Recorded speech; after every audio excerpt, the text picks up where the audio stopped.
Justo alguien más bien, ¿no? Bueno, no, perdón. Bueno, arranquemos. Lo que quiero discutir hoy es lo que se conoce como modelos de precio límite. Son modelos en los que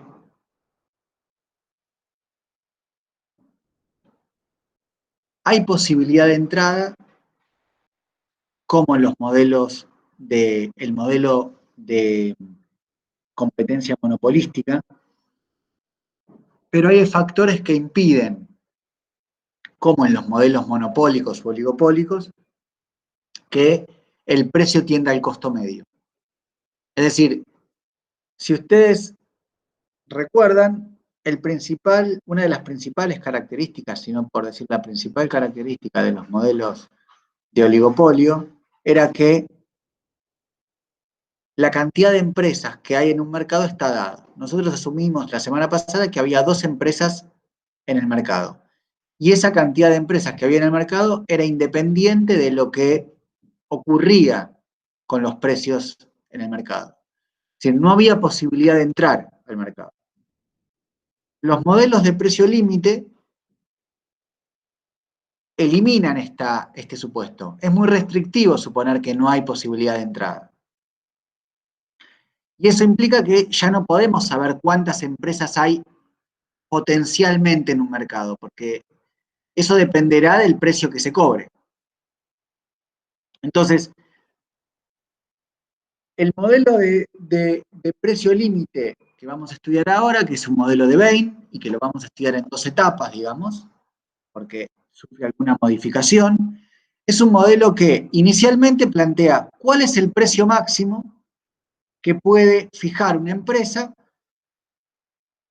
sin atraer la entrada de nuevos competidores.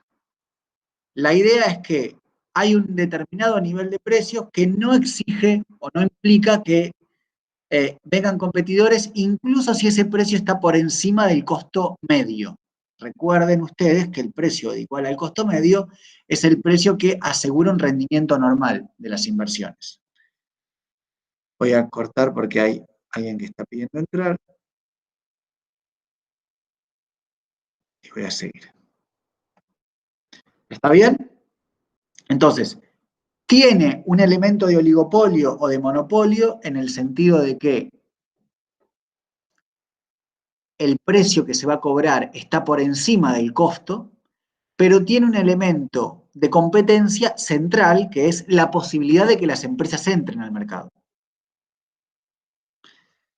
El modelo de competencia monopolística compartía esta característica, pero la compartía y en el largo plazo los precios tendían al costo medio. El modelo de precio límite de Bain es un modelo que permite la entrada y no obstante permite la entrada,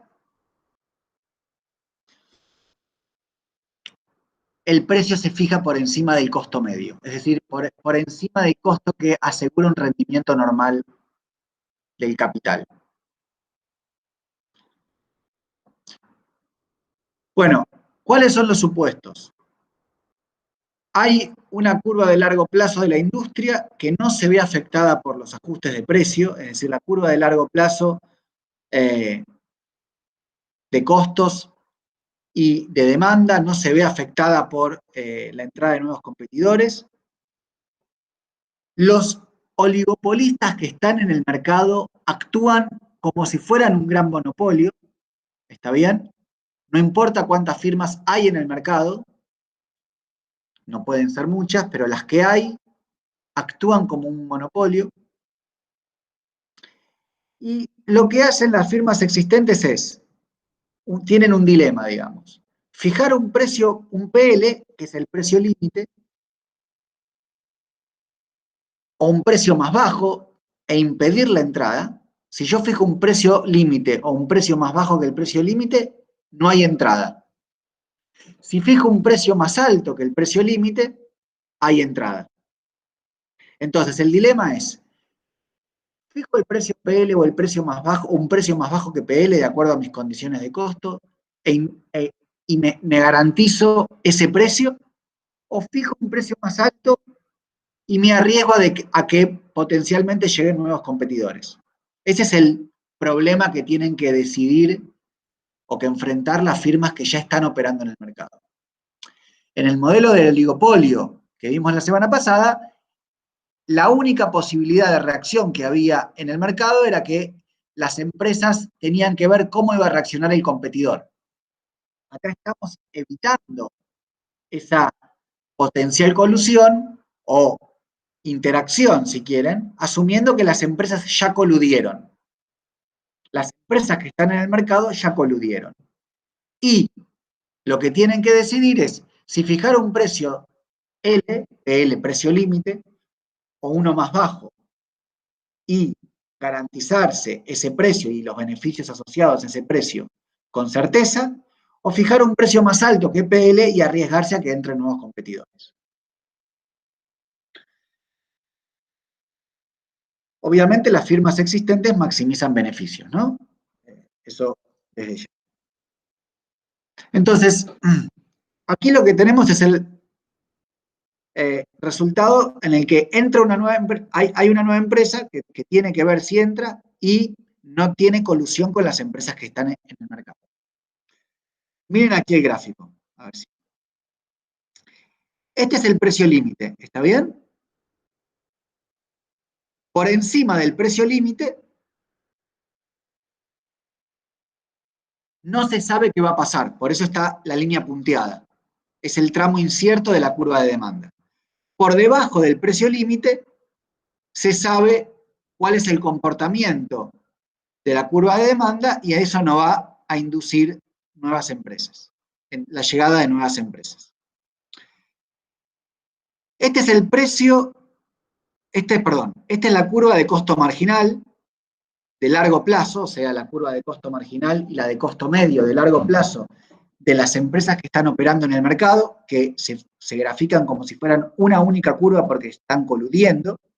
Profe, Sí. disculpe, no se está viendo, se está moviendo el cursor, no se ve. Ah, entonces vamos a hacer así. Acá se ve, ahora sí. Sí, sí, sí. Ok, digo, esta es la curva de costo medio de las empresas. A ver, agrando el gráfico. ¿Para qué? Esta es la curva de costo medio de las empresas que ya están operando en el mercado. Este es el tramo incierto de la curva de demanda y este es el tramo cierto de la curva de demanda. El tramo cierto es el tramo que está por debajo del precio límite, que es PL. ¿Está bien? ¿Cuál es el...? No, ese es el precio límite. Ahora, hay un precio que es el precio de monopolio. El precio de monopolio es el precio que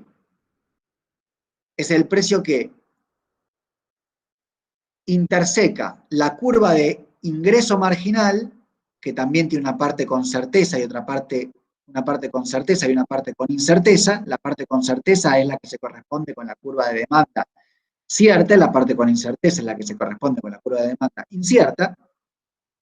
Entonces, dada esta curva que solo tiene incerteza, que tiene una cierta incerteza, la empresa puede, si son empresas que fijan, actúan como un monopolio, tienen dos opciones. O fijar el precio de monopolio, el precio tal que el costo marginal es igual al ingreso marginal, o sea, el punto en el que se cruzan el ingreso marginal con el costo marginal, eso determina un precio, la curva de demanda, que está por encima del precio de largo plazo. ¿Sí? O fijar el precio que iguala el costo marginal con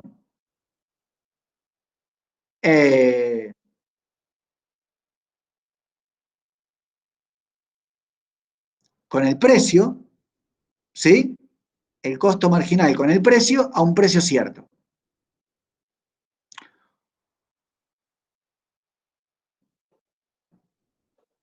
Es decir, obviamente que en este caso lo que va a hacer la empresa es fijar el precio límite. O sea, tiene dos opciones. Me corrijo. O fijar el precio de monopolio, el que iguala ingreso marginal con costo marginal, y exponerse a la competencia. Fíjense que el precio marginal está, el precio de monopolio está por encima del precio límite, o sea, está en el tramo incierto de la curva de demanda, o fijar el precio límite A, o sea, PL, y obtener los beneficios respectivos con certeza. Si la empresa fija el precio límite, vende la cantidad, o sea, si el gran monopolio, ¿no? Si las empresas que están operando en el mercado fijan el precio límite, venden la cantidad XL,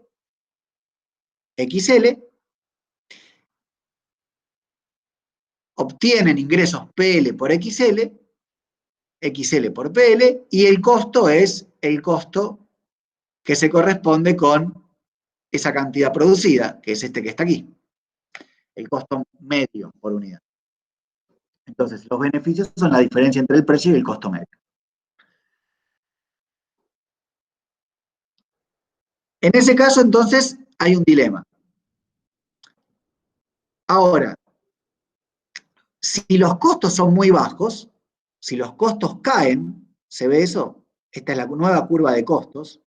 En ese caso, fíjense que la decisión de monopolio sería fijar la cantidad XM, donde se cortan la curva de ingreso marginal con la curva de costos marginales, y fijar la cantidad B, o sea, el precio PM2, que está por debajo del precio límite, que es el punto A, digamos, PLXL.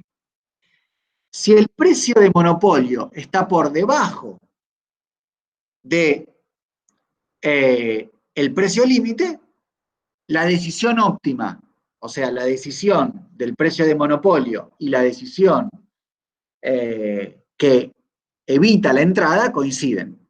Si el precio límite está por debajo del precio de monopolio, la decisión que evita la entrada, el precio límite, o fijar el precio de monopolio divergen. Y en ese caso la empresa tiene un dilema. Cuanto menores sean los costos de las empresas, más fácil será alinear los incentivos, digamos, en el sentido de que precio límite y precio de monopolio van a tender a coincidir. En el sentido de que si el precio de monopolio está por debajo del precio límite, yo fijo el precio de monopolio. Si el precio de monopolio está por encima del precio límite, yo fijo el precio de monopolio, o el precio límite dependiendo de si me quiero arriesgar o no. ¿Está claro? Sí. ¿Alguna pregunta? ¿Puedes repetir lo último de fijar los precios? No sé a copiarlo bien, por favor. Sí, repito. Si el precio de monopolio está por encima del precio límite, ahí hay un dilema. La empresa puede fijar el precio de monopolio y exponerse a la entrada, o fijar el precio límite y obtener el ingreso PL por XL con certeza. Si el precio de monopolio está por debajo del precio límite, como en el caso de que la curva de costos sea PC2, en este caso no hay ningún dilema. La empresa fija el precio de monopolio, que es la decisión óptima, y como ese precio es menor al precio límite, no genera ninguna entrada con certeza. O sea, hay certeza de que no va a haber entrada de nuevas firmas.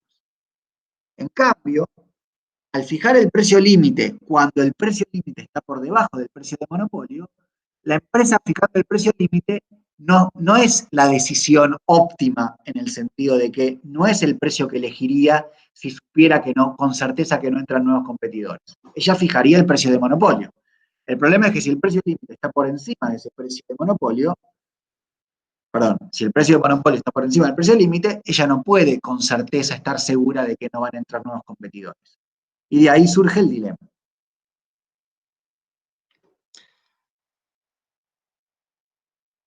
¿Qué pasa cuando hay colusión con la nueva empresa? O sea, ¿qué pasa cuando la empresa que entra al mercado se colude está decidiendo si entrar al mercado colude con las empresas que ya participan del mercado. O sea, se integra el monopolio que forman las empresas que ya participan del mercado. Si coluden, la curva de demanda de las empresas que existen en el mercado se va a tener que correr a la izquierda, de segunda, la nueva curva de demanda de las empresas que corren en el mercado, para dar lugar a las empresas que ya participan en el mercado y cobrar el precio de monopolio. O sea, yo estoy cobrando el precio de monopolio, ¿está bien? Que está por encima del precio límite. Lo que puedo hacer es dejar que entre una nueva empresa y resignar cantidades de mi share para que cuando entre la nueva empresa el precio no se modifique. Y entonces fijo el precio de monopolio. Sigo cobrando el precio de monopolio, pero resigno cantidades. ¿Por qué resigno cantidades? Porque estoy dando espacio a la nueva empresa. Entonces, de nuevo, las firmas pueden cobrar un precio igual o menor al precio de límite y evitar la entrada, o cobrar un precio superior y atraerla. O cobrar el precio de monopolio con certeza si el precio de monopolio es menor o igual al precio límite. La diferencia es que si entra una nueva empresa, las empresas van a tener que, como no van a querer modificar el precio de monopolio, van a tener que resignar cantidades vendidas. ¿Está bien? Resignar cantidades vendidas para no bajar el precio de monopolio, porque si ellas no resignan cantidades y viene una nueva empresa con la que están coludiendo, las cantidades totales van a aumentar, y si las cantidades totales aumentan, necesariamente el precio va a caer.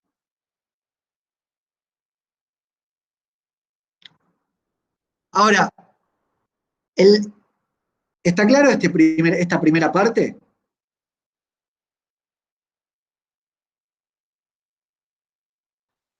¿Estamos bien por ahora? Sí. Ahora, no sé si se dieron cuenta, pero yo no expliqué, digamos, de dónde sale el precio límite. Yo establecí un precio límite que no dije de dónde salía. Dije, por encima del precio límite entran empresas o pueden entrar, por debajo seguro que no entran. Lo que hace Bain en su nuevo libro, en la segunda parte, es tratar de entender de qué depende ese precio límite. O sea, ¿qué es lo que permite que el precio se ubique por encima del costo medio? Fíjense, voy un minuto para acá, pero yo acá, este es el costo medio, el precio que igualaría el costo medio es este, y el precio límite está por encima, pero no dije de dónde salía ese precio límite.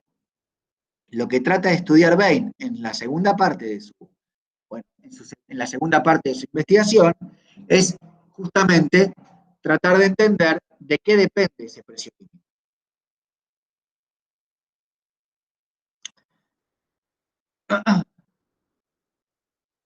Entonces, para eso lo que hace es distinguir entre competencia efectiva y competencia potencial.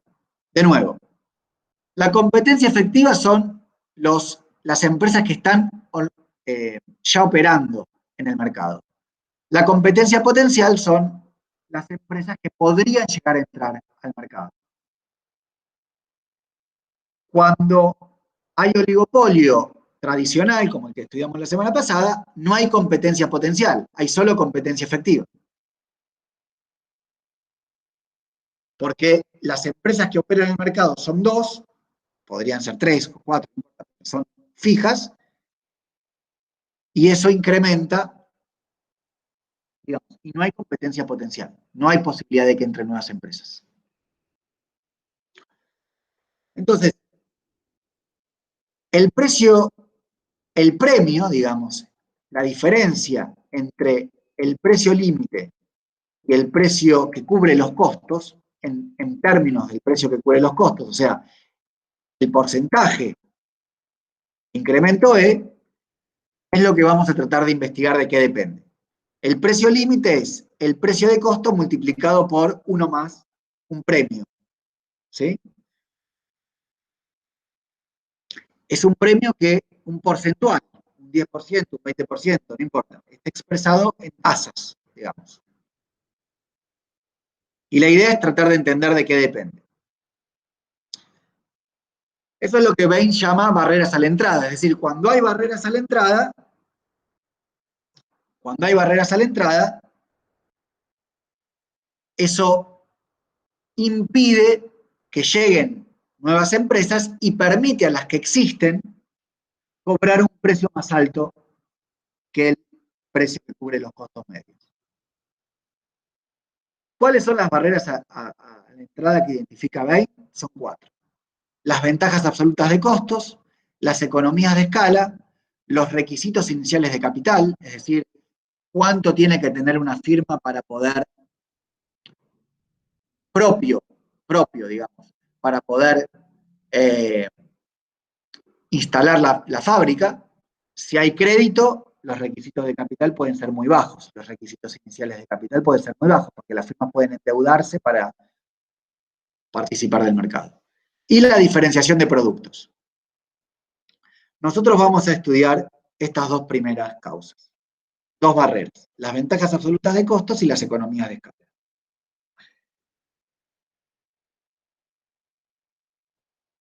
Las ventajas absolutas de costos tienen que ver con distintas características. Acá en el libro se nombran algunas. O sea, las empresas que ya participan en el mercado pueden tener mayor conocimiento técnico, pueden tener patentes, pueden tener más idoneidad del personal, pueden controlar ciertos insumos, pueden tener menos costos de capital.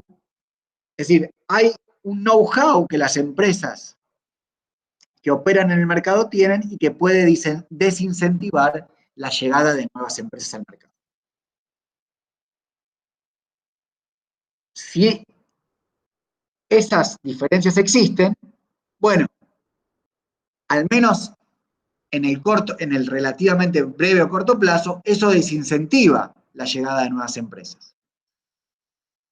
Y se traduce en la posibilidad de cobrar un precio mayor al costo medio. ¿Por qué? Porque si hay ventajas absolutas de costos, esta es la curva de costos de las empresas que operan en el mercado, y esta es la curva de costos de las empresas que deberían, la línea punteada, ingresar al mercado. El precio mínimo que permitiría a las empresas que van a llegar al mercado cubrir sus costos es PL. ¿Está bien? Las empresas que operan en el mercado tienen un costo menor. Ellas al precio PC y vendiendo la cantidad XC cubrirían sus costos. Pero ellas pueden cobrar un costo mayor, un precio mayor, perdón, vender una cantidad menor pero cobrar un precio mayor, dada por la diferencia de costos entre los dos, entre las empresas que existen y las que van a competir. Ahora, una limitación, y esta magnitud es una magnitud objetiva, porque es una diferencia de costos. Yo puedo subir tanto el precio, ponerlo un poquito por debajo del precio del precio que cubre los costos de mis competidores y evitar la entrada de mis competidores. Ahora, noten que esto es un razonamiento que supone que las empresas que ya están operando en el mercado no son las que se van a expandir. Porque si la empresa que va a expandirse es una empresa, o sea, la empresa que va a instalarse nueva es una filial de las empresas que ya existen en el mercado, no hay ninguna razón para suponer que esa nueva empresa que se va a instalar tenga diferencias de costos con las que ya existen, porque ya tiene el know-how. ¿Se entiende? Entonces, la decisión de participar o no en el mercado es una decisión de empresas que no están participando en el mercado. No son empresas nuevas cuyos dueños son los mismos que las empresas existentes. Y eso limita un poco este análisis. Además, en el largo plazo, uno puede esperar que la técnica, si está disponible para todos, se aprenda. Y entonces, los costos que van a tener mayores van a ser costos de corto plazo, no de largo plazo. Porque eventualmente el know-how se aprende si la técnica está disponible. Si la técnica no está disponible, si es una patente, bueno, se da una renta. Pero dentro de esa renta uno debería incluir el costo que supuso la investigación y desarrollo para invertir y desarrollar una nueva técnica que no está disponible para todos. ¿Se entiende?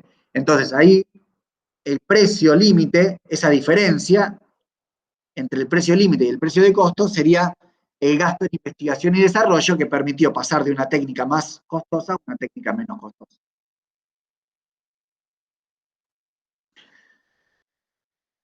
Pero lo interesante es que más alto que el precio límite no se puede cobrar. Si se cobra un precio mayor al precio límite, llegan empresas. Entonces, no obstante, hay diferencias de costos, eso no impide a la empresa no permite a la empresa o a las empresas que están operando en el mercado a cobrar un precio cualquiera.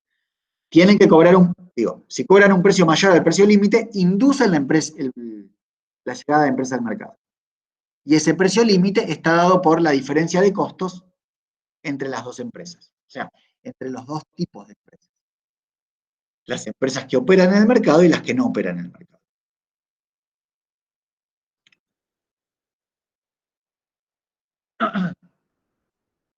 ¿Qué pasa con las economías de escala? Las economías de escala pueden ser de dos tipos, reales o pecuniarias. Las economías de escala reales son las que nosotros estuvimos viendo en la primera parte del curso. Son las que reducen el uso de insumos por unidad producida a medida que se expande la producción. Si yo, para duplicar la producción, necesito menos que duplicar el uso de insumos, tengo economías de escala reales. Y también tengo economías de escala pecuniarias cuando lo que ocurre es que yo disminuyo el costo de los insumos que utilizo cuando expando la producción. Tal vez, si duplico la producción, necesito duplicar el uso de insumos, pero cada insumo me sale más barato porque me los venden más barato. Me hacen un descuento por cantidad. ¿Está bien?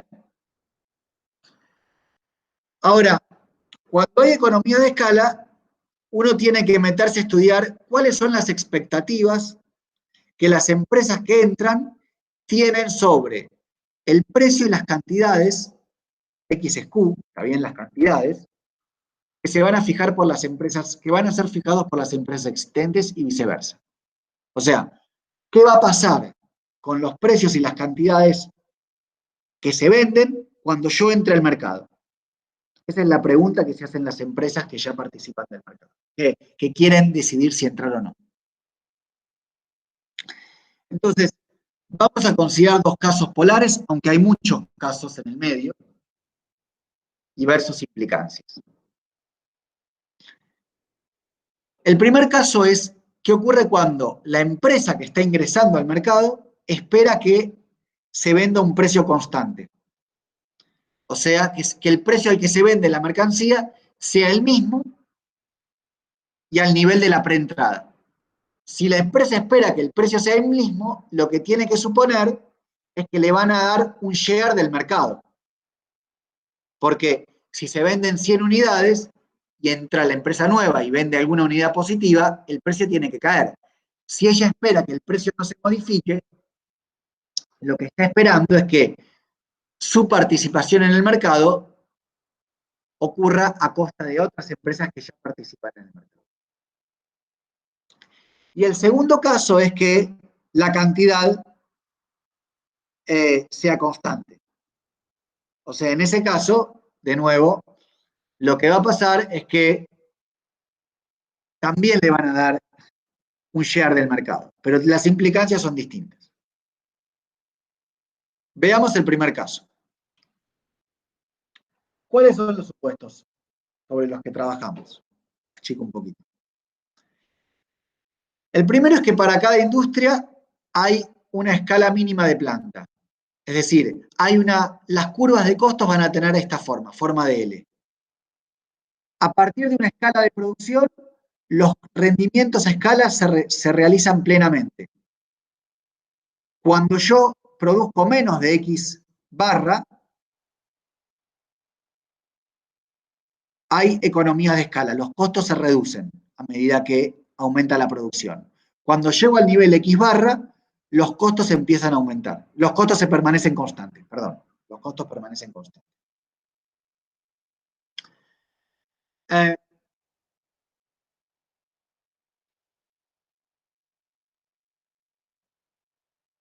Todas las curvas, la curva de costos medios es la misma para todas las empresas, las establecidas y las potenciales, o sea, todas tienen la misma curva de costos.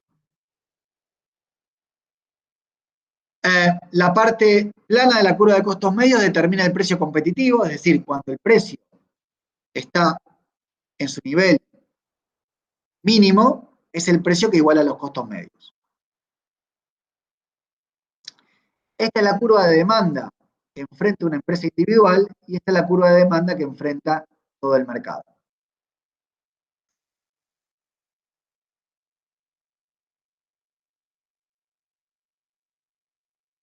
Ay, perdón, me fui para adelante, perdón.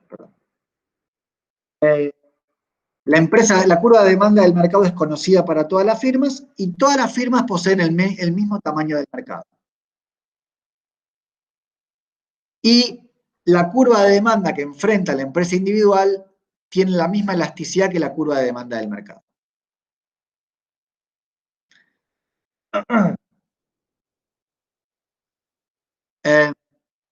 Entonces, la pregunta es, de nuevo, ¿cómo hacemos de qué depende este E que me permite cobrar un precio por encima del costo medio?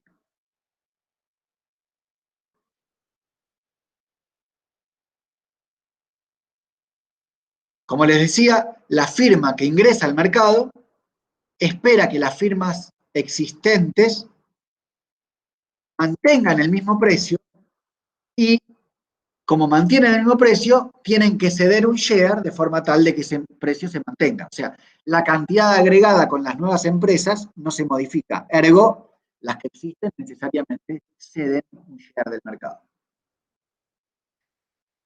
Lo que vamos a ver es que el premio, o sea, la posibilidad de cobrar un precio por encima del costo medio y no inducirla en llegada de nuevas empresas, depende de el share, la participación de la firma entrante en relación a la escala mínima eficiente, o sea, la escala que maximiza las economías de escala, el número de firmas que hay en la industria, la pendiente de la curva de costos y la elasticidad de la demanda. Veamos esto caso por caso.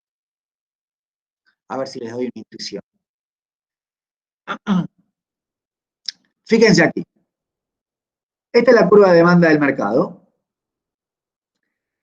Si cuando ingresa una nueva empresa, el share del mercado que tiene cada una de las empresas disminuye hasta de 1, el precio que van a poder cobrar sin inducir la llegada de nuevas entradas es el mismo que antes.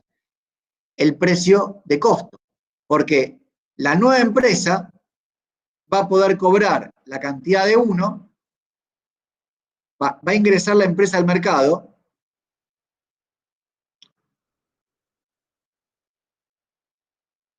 y esa empresa va a poder tener espacio para cobrar el precio que iguala el costo marginal. Es decir, si el tamaño de la nueva empresa es relativamente pequeño,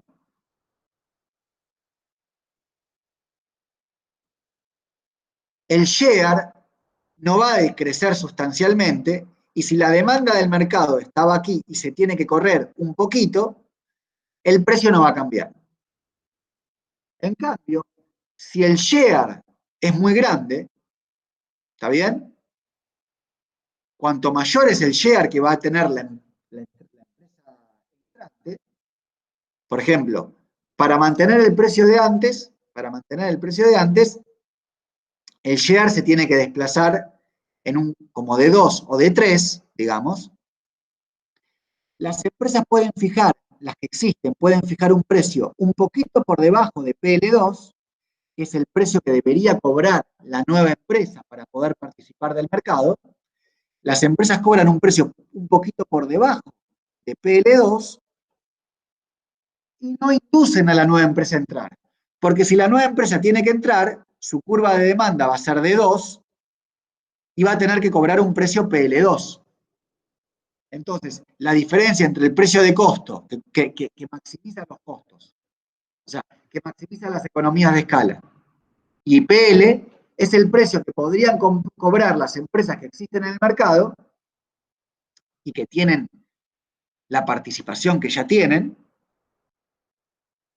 sin perder, sin inducir nuevas empresas, sin inducir la entrada de nuevas empresas. Entonces,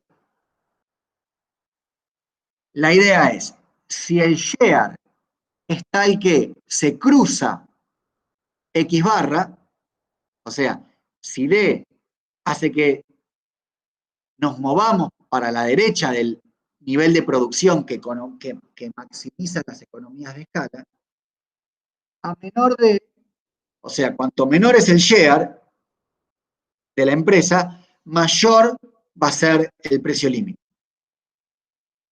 Porque cuanto menor sea su participación, ¿está bien?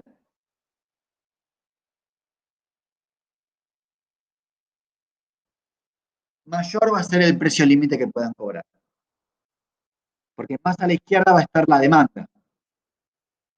En cambio, si la demanda de la otra empresa es mayor o igual a X, no hay ninguna barrera a la entrada y el precio es PC.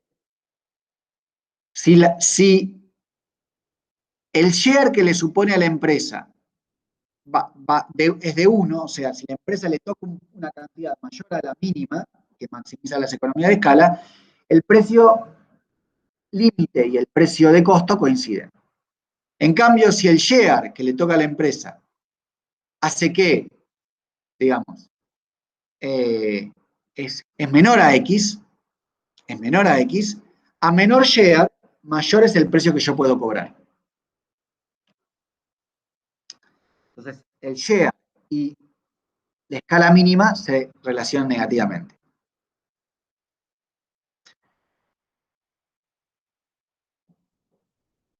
¿Qué pasa con el número de firmas? Se asume que si hay entrada, ¿está bien? Si hay entrada, este es un supuesto, D será menor a X, al X barra que maximiza las economías de escala. Entonces, cuanto mayor sea el número de firmas, ¿está bien? Cuanto mayor sea el número de firmas, menor va a ser el share que tenga cada una de las firmas. ¿Está bien? Cuanto mayor sea el número de firmas, menor va a ser el share que tenga la firma que ingrese. La porción de que le corresponda va a ser menor. Y entonces, menor, más a la izquierda va a estar su respectiva curva de demanda, y como va a estar más a la izquierda, mayor va a ser el precio límite que se pueda cobrar. Fíjense que si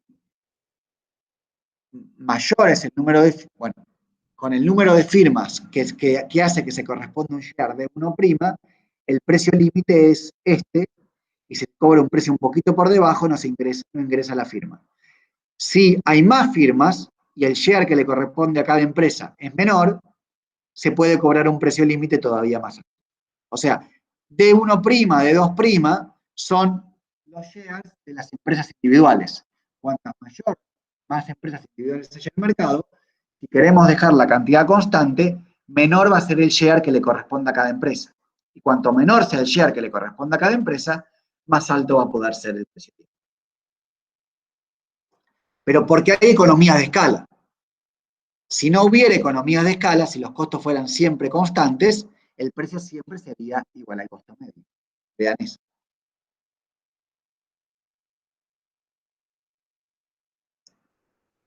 La tercera razón es la pendiente de la curva de costos. Fíjense que cuanto mayor es la pendiente de la curva de costos, mayor es el precio límite para una dada curva de demanda. Si el share está a la izquierda, ¿está bien? Si el share está a la derecha, el costo nunca cambia. Así que lo interesante es analizar qué pasa cuando a una empresa le toca un share que está a la izquierda de la curva de costos. O sea, en la parte de la curva de costo que es decreciente, que cambia el precio con el costo. Porque aquí el precio no cambia con el costo, los costos son constantes. Entonces, En este caso, el share no se modifica, quiero decir, es la misma curva, pero cuanto más elástica es la curva de costos, el share, el precio límite es menor. Cuanto más horizontal es la curva de costos, el precio límite es menor. Cuanto más vertical, el precio límite es mayor, porque a medida que se reduce el share, menos va a producir la empresa. Si los costos por unidad son muy altos, cuando se produce poquito, el precio límite que pueden fijar las empresas es obviamente mayor. Si el costo por unidad se reduce, varía poco, como en la curva LAC1, el precio máximo que se puede cobrar sin inducir la entrada no va a variar mucho con respecto al costo que maximiza el uso de las economías de escala. Y lo mismo con la pendiente de la curva de demanda. Cuanto más